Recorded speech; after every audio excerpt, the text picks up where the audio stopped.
There was an unusual buzz as I arrived at practice one day and saw several members of my team huddled in a semicircle looking at the local paper. It turned out that one of our players had been pictured on the front cover of the sports section. And seeing himself in the paper was exciting for him and exciting for his teammates, many of whom were mentioned in the article.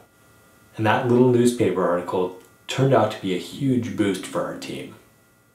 And it got me thinking about what I could do to help our players get even more press coverage. So here's what I realized. Reporters and writers are under constant pressure to get content to their editors before deadlines. So if I could make it really easy and convenient to cover our matches, we would get more coverage. In working with members of the media in the Santa Barbara area, with a few years of trial and error, here's the formula I came up with. First, build relationships. I tried to develop friendships with the local reporters, not by giving gifts or bribes or something of that nature, but just with a smile and asking about their day. People are much more likely to go the extra mile for a friend than they are for a contact or a colleague. Second, I provided information in the form of a press release sent via email, alerting members of the press to an upcoming match and providing them with the essential information: who would be playing, when and where the match would take place, and what the match would mean for each team. Third, I would send a personalized invitation to local reporters, letting them know that their presence would be welcomed and appreciated by each member of our team, and that my players would be available to them if they wanted to get a quote. Fourth, after each match I would provide data in the form of match statistics. Sometimes reporters would stop by with a photographer to snap an action photo, and occasionally these photos would include an unflattering facial expression, which occasionally caused drama on the girls' team. So fifth, I would try and take a few photos during each match and send them along to the reporters after the kids had had a chance to review the action shots. By taking the pictures myself, I was able to influence the pictures that the papers were able to publish. Now at the time, I didn't know anything about sport photography, and I was using a really primitive digital camera, so most of the pictures weren't really that good.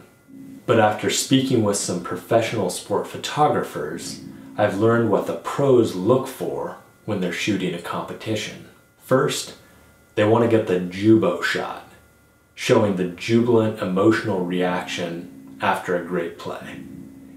And they want to get the devo shot, showing the devastation after a disappointing performance or after the opponent scores a goal. Third, they want an action shot of the star player, which wouldn't have been particularly relevant for our team. And fourth, they want an action shot of the athlete who played the primary role in the contest.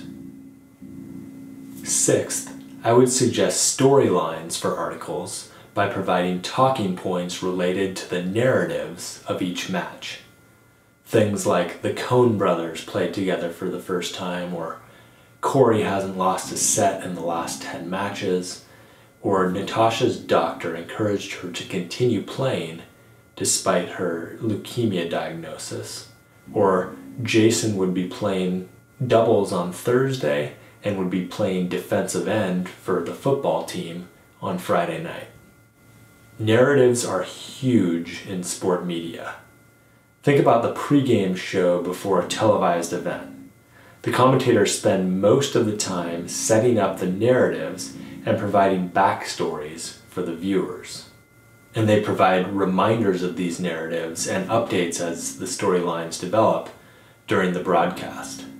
And they make a concerted effort to allow the viewers to get to know the characters in the narrative through countless anecdotes and human interest stories. And this is done to almost ridiculously melodramatic levels during Olympic coverage, which is probably an indication that these human interest stories boost ratings.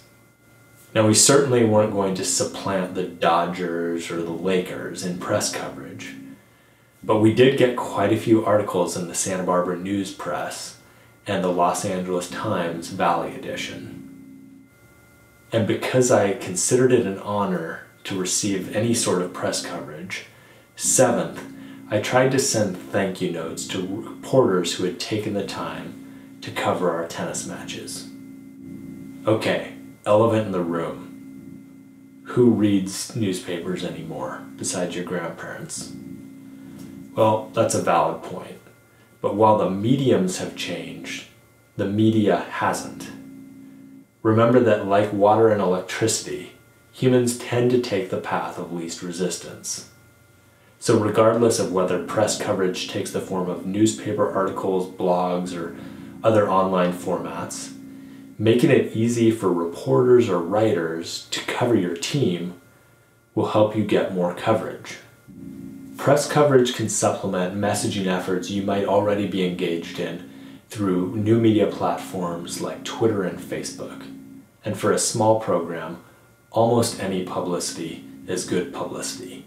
And you can't get much more low profile than our little high school tennis team.